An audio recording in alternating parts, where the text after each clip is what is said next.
करते हैं और ये है ट्रेड का चौका।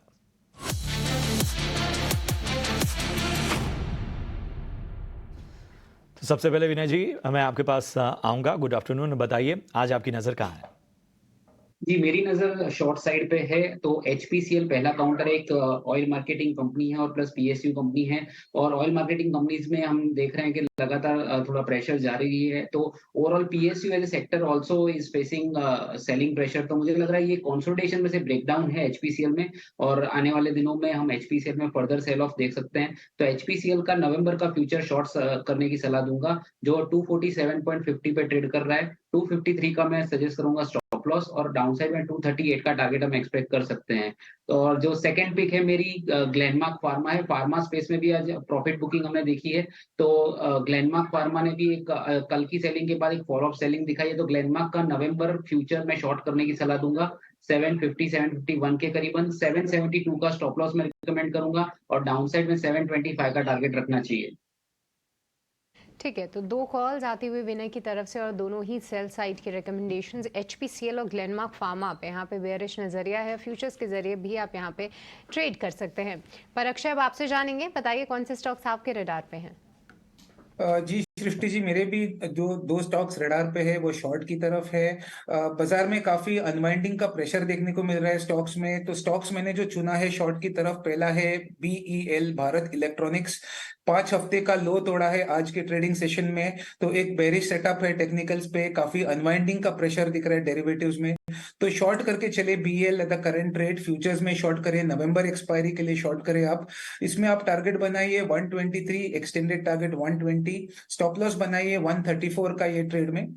और जो दूसरा स्टॉक है वो रहेगा गोदरेज प्रॉपर्टीज, जहां ये एक स्टॉक ब्रॉडर रेंज में चल रहा है। 1520 सपोर्ट है, ऊपर 1700 पर। अभी जिस तरह से ऊपरी स्तर से जो रेजिस्टेंस है, काफी सेलिंग देखने को मिला है, वहां शॉर्ट पोजीशंस भी दिखे हैं।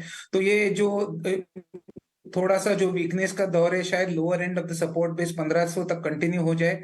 तो आप गोदरेज प्रॉपर्टीज नवंबर फ्यूचर्स में शॉर्ट कीजिए करंट रेट में for a target of 1524, extended target 1505, stop loss बनाइए 1641 का।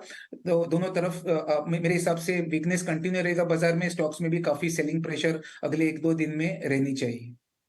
ओके, तो दोनों ही एनालिस्ट हमारे सेल साइड के ट्रेड्स रिकमेंड कर रहे हैं। और साथ ही अक्षय की अगर हम बात करें तो बीईएल और Godrej property space sell side call आती हुई।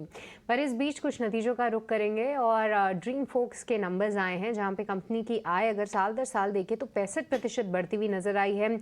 अब 282 करोड़ पे कंपनी की आय रही है। वहीं जो मुनाफा है वो साल दर साल 20% बढ़कर करीब 18 करोड़ पे रहा है।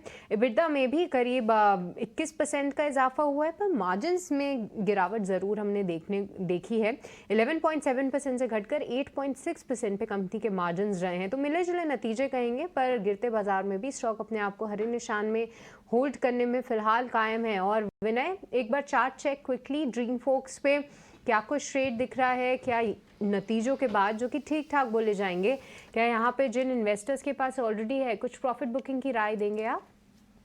जी, तो ये पिछले 3-4 वीक से कंसोलिडेशन में ट्रेड कर रहा है। मार्केट की वीकनेस का इसके ऊपर कोई असर नहीं है, और आज पिछले 2 दिन से हम देख रहे हैं 50 और 200 दिन की एक्सपोनेंशियल मूविंग एवरेज जो 518 520 के करीबन प्लेस कर रही है। तो जब तक ये 520 का रेजिस्टेंस क्रॉस नहीं होता, तब तक मैं मोमेंटम एक्सपेक्ट नहीं कर रहा हूँ, और मार्केट का भी सपोर्ट नहीं मिल पा रहा है।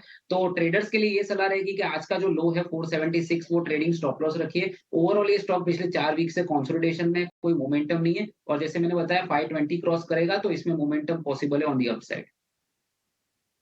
ठीक है, तो ये है सलाह ड्रीम फॉक्स पे, और इसके नंबर आए आपको बता दें कि 282 करोड़ आय जो है वो 65% बढ़कर ईयर ऑन ईयर बेसिस पे इसकी बढ़ी है। और चलिए अब बढ़ते हैं एक और खास सेगमेंट की ओर, और ये है ऑप्शन का चैंपियन।